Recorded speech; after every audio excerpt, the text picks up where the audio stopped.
ማለዳ የመጣ ስታነቃኝ እንደምን አደራችሁ ክቡራትና ክቡራን የምፅዓቱ አዋጅ ነጋሪ አገልግሎት አድማጮቻችን፣ ሰላም ለእናንተ ይሁን። የማለዳ ቁርሳችንን አሁን ጀምረናል። አዘጋጅ እና አቅራቢ ፓስተር አለማየሁ ነሞ። መልካም ጊዜ ሆነላችሁ። ከሕይወት ምንጭ ውሃ ስታረካኝ። ሰላም ጤና ይስጥልን። እንደምን አደራችሁ። ይህ በምፅዓቱ አዋጅ ነጋሪ አገልግሎት እየተዘጋጀ የሚቀርብላችሁ የማለዳ ቁርስ ፕሮግራማችን ነው። ወደ ዛሬው የማለዳ ቁርስ ፕሮግራም ከማለፋችን በፊት ይህንን ማለዳ በምሕረትና በቸርነቱ የሰጠንን እግዚአብሔር አምላካችንንና አባታችንን አብረን አመስግነን ወደ ዛሬው የማለዳ ቁርስ እናልፋለን። የዘላለም አምላክ እግዚአብሔር ሆይ በጌታ በኢየሱስ ክርስቶስ ስም ስለ ምሕረትህ፣ ስለ ቸርነትህ፣ ስለ በጎነትህና ስለ መልካምነትህ ደግሞ እናመሰግንሃለን። ክብርን ሁሉ ለታላቅ ስምህ እንሰጣለን። አንተ ታላቅ ኃያል ብርቱ አምላክ ነህና በዘመን መካከል ደግሞ ስለ ረዳህን፣ ስላገዝከን፣ ስለ ደገፍከን፣ አቅም፣ ጉልበት፣ ብርታት ስለሆንከን በኢየሱስ ክርስቶስ ስም እናመሰግንሃለን። ጌታ እግዚአብሔር ሆይ በተለይም ደግሞ በዚህ በመጨረሻ ዘመን ነገር ሁሉ ወደ ፍጻሜ የገሰገሰ ባለበት ክፋት ምድርን በሞላበት ጊዜ ውስጥ በክርስቶስ ኢየሱስ ስም ያንተ ጥበቃና ቸርነት ምሕረትህና መልካምነት በሕይወታችን እንዲበዛ በኢየሱስ ክርስቶስ ስም እንጠይቅሃለን።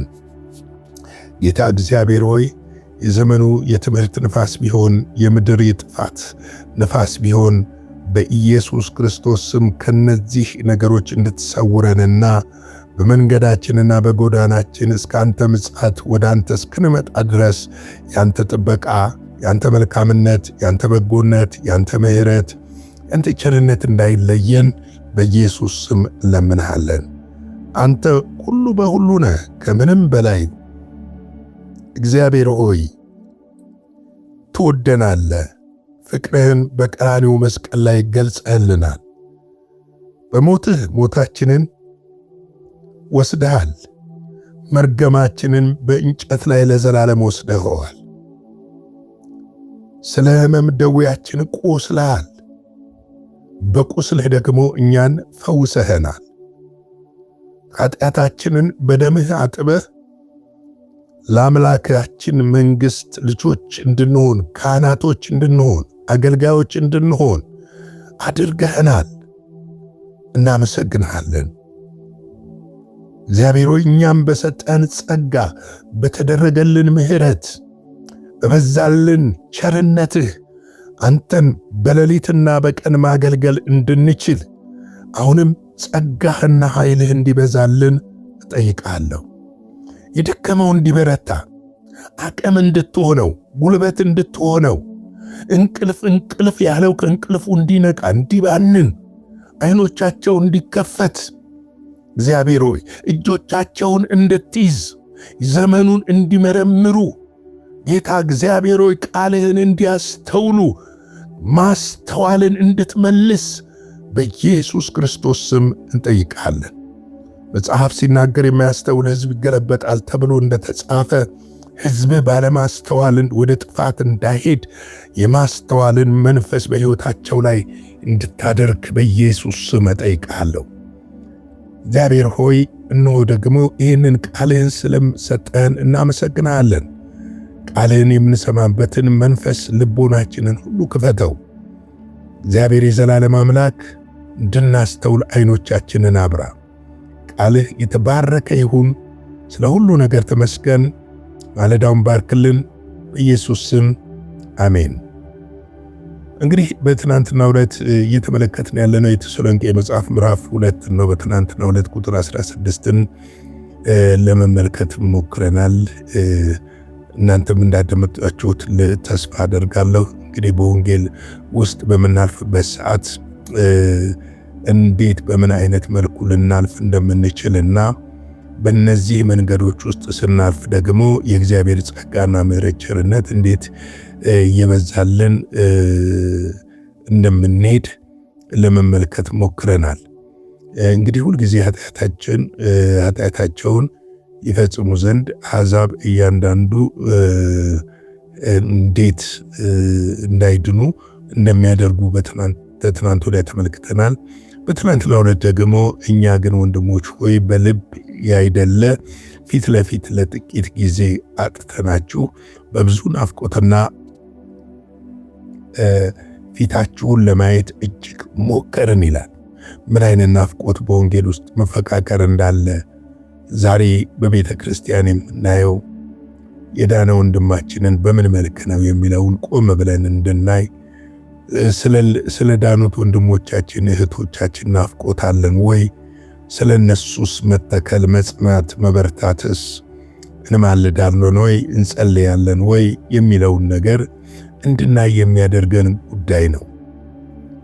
እንግዲህ ይሄ ናፍቆት ከወንጌል ፍቅር የሚመነጭና እውነተኛ የድነት ሕይወት ካላቸው ክርስቲያኖች የሚመነጭ ነው። ላልዳኑት ያነባሉ ወይም ይማልዳሉ። የዳኑት ደግሞ በቤት ውስጥ ተተክለው ፍሬያማ ሆነው ሕይወታቸው አብቦና ለምልሞ እንዲኖር ይናፍቃሉ። እነዚህ ነገሮች እውነትና የታመኑ ነገሮች ናቸው።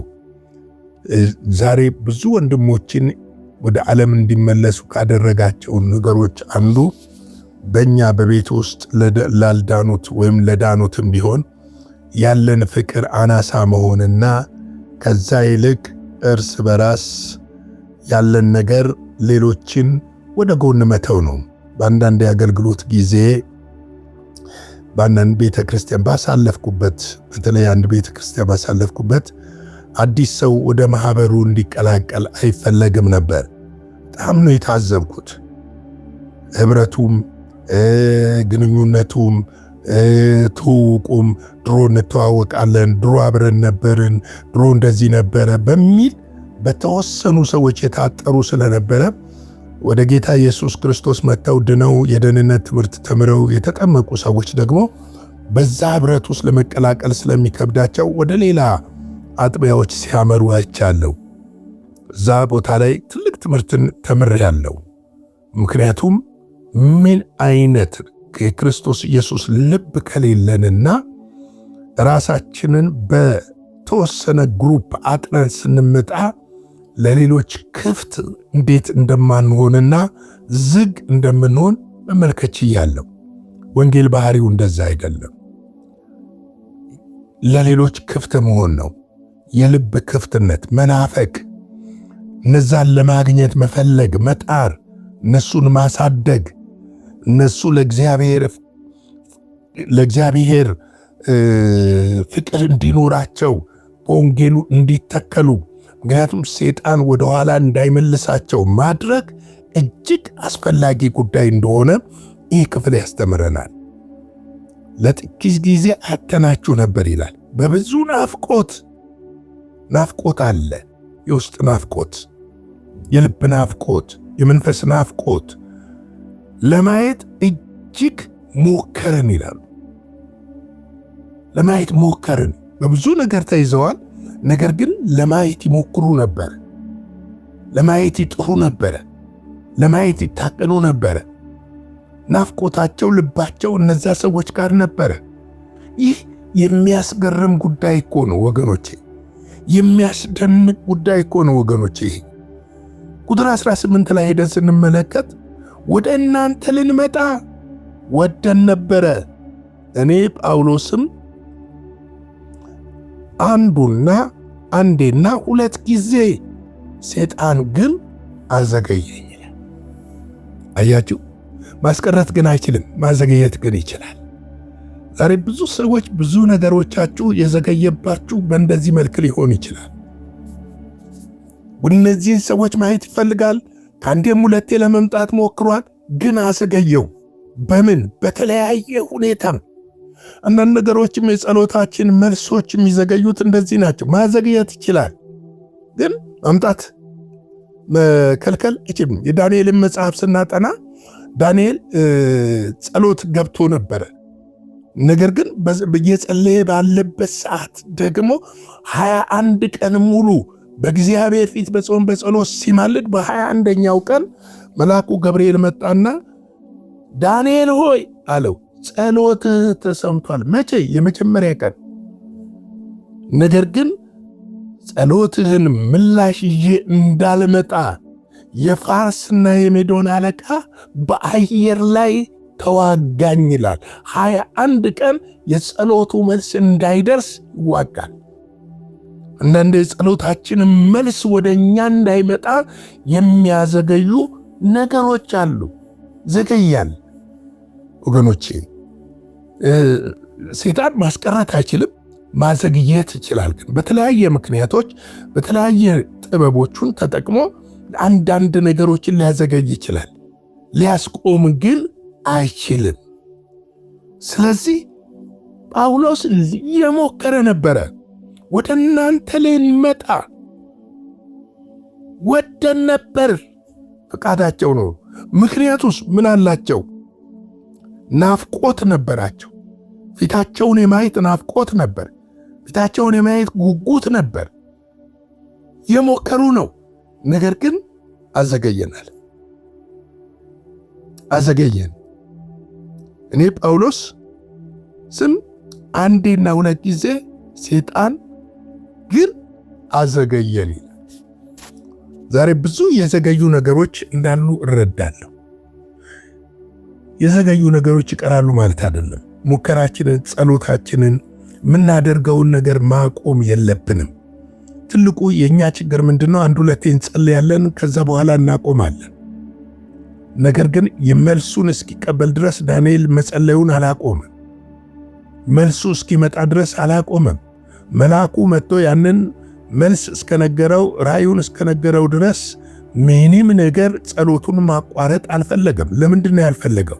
እንደሚመጣ ያውቃል፣ እንደሚመለስ ያውቃል።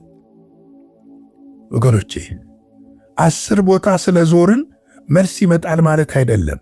በመሰዊያችን ላይ ሆነን ግን እግዚአብሔር ለተናገረን ነገር በምንተጋበት ሰዓት የዘገየውን ነገር ማፍጠንና ማምጣት፣ ሰብሮ ማምጣት የሚችለው እግዚአብሔር ብቻ እንደሆነ ልናውቅ ልንረዳ ያስፈልጋል።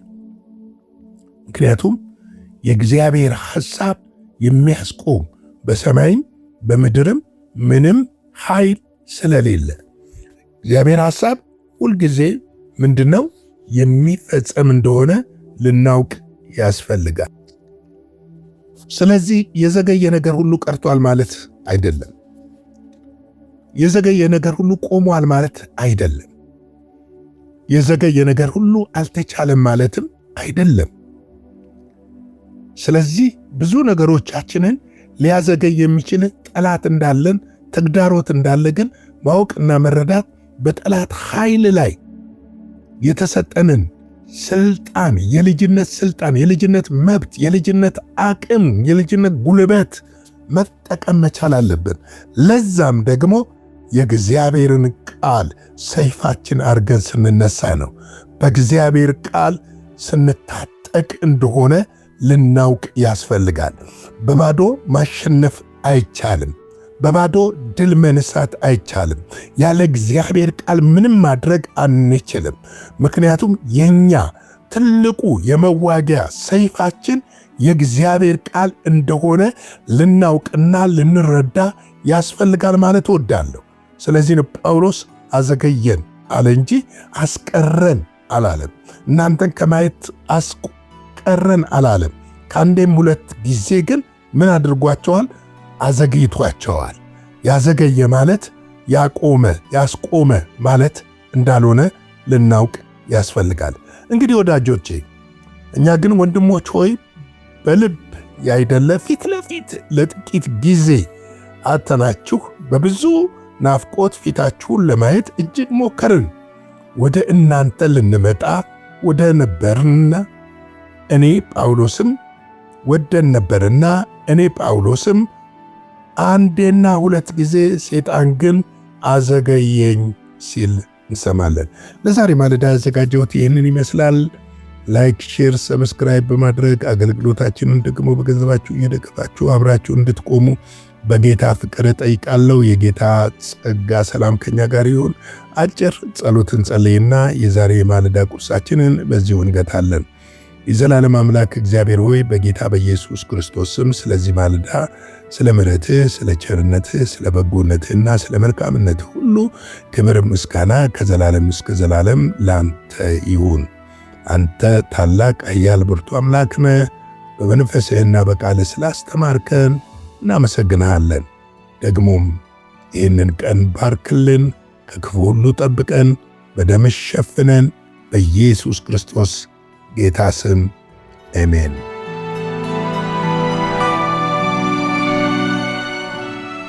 በነበረን የመልእክት ክፍለ ጊዜ እንደተባረካችሁ ተስፋ እናደርጋለን። በነገው ማለዳ በሌላ ዝግጅት እንገናኛለን። መልካም ቀን።